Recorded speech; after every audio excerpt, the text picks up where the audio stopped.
از شما درخواست کردین که معادلات مختصاتی رو براتون حل کنم. چون معادله مختصاتی سوال 100% امتحانتونه، پس هشتمی جان بیا قشنگ یادش بگیر تا نمرش رو از دست ندی.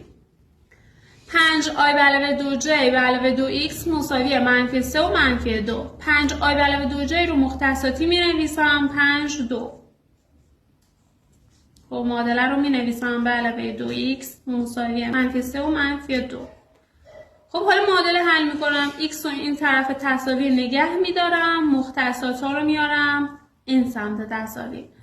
منفی 3 منفی 2 منهای 5 و 2.